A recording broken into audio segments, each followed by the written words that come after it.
Story 1. The locked door in the basement, back when I was in college. I rented a tiny studio apartment in an old brick building that had probably been standing for almost 100 years. The rent was cheap, which should have been a red flag on its own, but I was broke and desperate, so I didn't think twice. The place wasn't terrible. Creaky floors, thin walls, and a musty smell that never really went away. But nothing I couldn't deal with. The laundry room was in the basement. Had to walk down a narrow staircase at the end of the hall. And once you got down there, it was always colder than it should have been. The ceiling pipes leaked sometimes. The concrete floor was cracked. And the light bulbs flickered like they hadn't been changed in years. The first time I went down there, I noticed something odd. At the very back of the basement, past the washers and dryers, there was a single wooden door. Old, with peeling paint and a heavy, rusted padlock on it. I figured it was just storage, but something about it stood out. The rest of the basement was dusty and gray, but that door looked different, like it had been painted more recently, a sickly shade of pale green. I didn't think much of it until my third or fourth trip downstairs. It was around 11 at night, and I was waiting for my clothes to dry. The machines were rumbling, and I had headphones in, but when one of the dryers buzzed, I took them out. And that's when I heard it. A faint sound coming from the back of the basement. At first, I thought it was pipes settling or maybe another tenant moving around upstairs. But as I stood there listening, I realized it was coming from behind the locked door. A dull, rhythmic banging. 3 knocks, a pause, then 3 more. I froze, my skin crawling. "Hello?" I called out, instantly regretting it. The banging stopped. Silence filled the room. I grabbed my clothes, half damp from the dryer, and bolted up the stairs, leaving the rest behind. The next morning, I asked the landlord about it.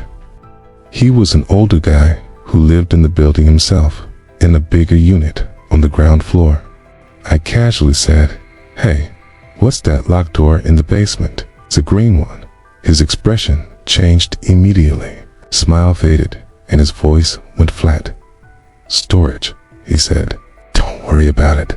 Just for building maintenance." I wanted to press further, but the way he stared at me made it clear I shouldn't. I tried to push it out of my head, but I couldn't stop thinking about that sound. And a week later, it happened again. This time, it was late, almost midnight. I was folding laundry when I heard a low murmur. A voice. It was muffled, but definitely a voice. A man's voice, deep, muttering something I couldn't make out. My blood ran cold. I crept closer to the door, listening. The voice stopped. Then slow and deliberate came the sound of footsteps. Not from the hallway, not from upstairs, from directly behind the locked door. I stumbled back, heart racing, and practically sprinted up the stairs. I didn't even go back for my laundry until the next afternoon, when the basement was full of daylight and noise from the pipes. But even then, I could feel it, that someone was behind that door, watching, listening.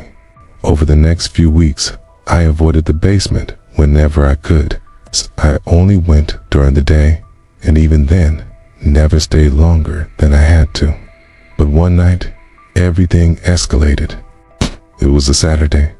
I'd gone out with friends, and when I got back, I realized I had no clean clothes left.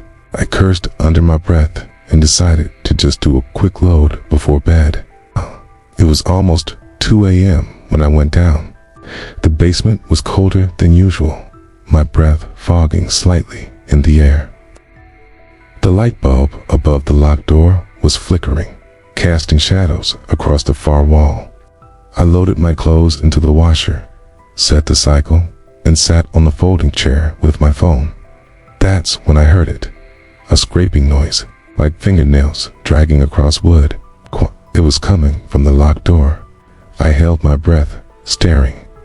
The sound grew louder, faster, until it turned into frantic scratching. And then, clear as day, a whisper. "Let me out." My heart stopped. I dropped my phone, grabbed my half-dirty laundry, and bolted. I didn't even shut the washer. I didn't look back. The next morning, I confronted the landlord again. I told him someone was in there, that I heard voices. His face went pale. He said, "Don't go down there at night. Just don't." Then he turned and walked away before I could say another word. I couldn't shake it. I started losing sleep, dreading the basement. Every creak of the floorboards at night made me jump. But the worst came on my last week in that apartment. I was packing to move out, finally done with that place. Around midnight, I heard something. Not from the basement this time. It's from inside my apartment. 3 knocks. Slow, hollow, coming from my closet. I stood frozen, my chest tight, listening. Then, in that same deep voice I'd heard in the basement, a whisper, "You shouldn't have listened." I didn't stay. I grabbed my keys, ran out, and spent the night in my car. I moved out the next morning and never went back. But even now, sometimes when I'm alone, I swear I hear it. 3 knocks, then silence.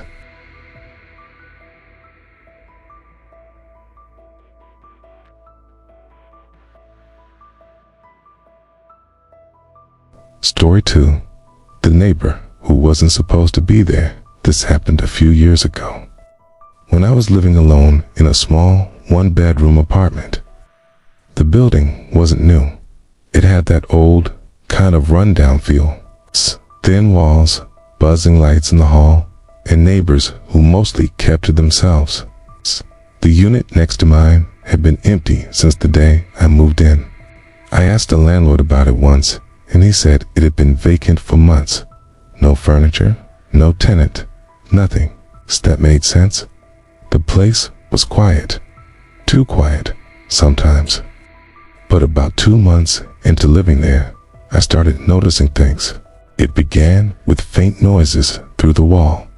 At first, I thought it was just the building settling or pipes. But one night, lying in bed, I heard what sounded like pacing, slow, steady footsteps moving back and forth on the other side of my bedroom wall. I sat up, holding my breath, listening. It went on for almost an hour. The next morning, I asked my landlord if someone had finally moved into the unit next door. He shook his head. Nope, still empty. I wanted to argue, to say I'd heard someone in there, but I let it go, convincing myself maybe it was sound traveling from upstairs. That explanation lasted for about a week. One night, as I was cooking dinner, I heard it again. This time, it wasn't pacing. It was coughing. Deep, hacking cough, muffled by the wall, but clear enough that I stopped mid-step, spatula in hand. I stood there, staring at the wall, waiting. It came again. It's a wet, wheezing cough. I dropped the spatula and ran straight to my front door, stepping into the hallway. I knocked on the door of the vacant unit. Silence. The coughing stopped the second I knocked. My skin crawled. I turned and hurried back inside, locking the door behind me. From then on, the noises only got worse. I'd hear whispers late at night, just low enough that I couldn't make out the words. Sometimes I'd hear shuffling or the sound of something dragging across the floor. Once, I woke up to a faint tapping. It took me a minute to realize it was coming from my wall. Tap, tap, tap. I slammed my fist against the wall, shouting, "Knock it off." The tapping stopped, but then, slowly, it tapped back. My heart nearly stopped, right? Didn't sleep the rest of the night. The next day, I told the landlord everything. pacing, the coughing, the whispers. I expected him to laugh or tell me I was imagining it. Instead, his face tightened. He said, "There's no one in that unit. I check it every week. It's locked." I asked if I could see it for myself, but he shook his head. "Trust me, it's empty." That should have reassured me. But it didn't, because a week later, I got proof. Wait past midnight. I was lying on my couch, scrolling through my phone, when I saw it. A shadow on the other side of the gap beneath my front door. Someone was standing in the hallway, right outside my apartment. At first, I thought maybe it was just a neighbor passing by, but the shadow didn't move. It just stayed there, feet planted. I held my breath, staring. Then, slowly, the shadow crouched down, and that's when I realized it wasn't in the hallway. It was coming from inside the vacant apartment. The shadow stretched beneath my door frame because the light in my living room was on. And someone next door was moving close enough to the shared wall that I could see their outline slip across the crack. My stomach dropped. I rushed forward, double-checking the locks on my door. My hands were shaking so bad I could barely turn the deadbolt. I pressed my eye to the peephole. The hallway was empty, but the shadow stayed. I could hear it now, a faint scraping, like nails against wood, right on the other side of the wall. I backed away, my heart pounding, whispering to myself, "There's no one in there. It's supposed to be empty." I barely slept that night, jumping at every sound. The next morning, I went straight to the landlord, demanding he unlock the unit. I told him I needed to see it with my own eyes. At first, he refused. But maybe he saw how shaken I was, because eventually, he gave in. He led me down the hall, jingling a ring of keys. He unlocked the door, pushed it open, and stepped aside. The apartment was bare. Empty hardwood floors, plain white walls, no furniture. No one inside. I felt a wave of relief and confusion wash over me. Maybe I really had imagined everything. But then, I saw something. In the far corner of the room, against the baseboard, the paint was chipped away, and carved into the wall, in jagged letters, were 3 words: "I live here." The landlord slammed the door shut before I could say anything, locking it again. His face was pale, his jaw tight. He muttered, "You shouldn't have asked to see this place," and walked away without another word. I broke my lease a week later. To this day, I don't know if it was some squatter, someone hiding in the crawl spaces, or something worse. But sometimes, late at night, I'll wake up and swear I hear it again. That slow, steady pacing, back and forth, right on the other side of the wall.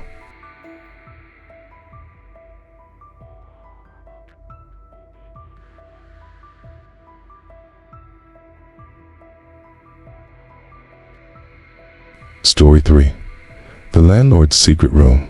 Back when I was fresh out of college, I rented a cheap apartment in an older building. It was the kind of place that looked fine at first glance. But the longer you lived there, the more you noticed all the little problems.